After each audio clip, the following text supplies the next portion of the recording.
பக்கம் வீடு இருக்கு அங்கே போறீங்க.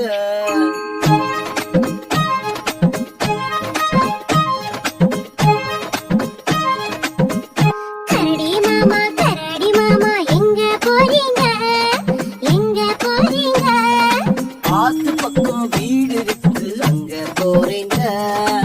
ஆத்து பக்கம் வீடு இருக்கு அங்க போறீங்க.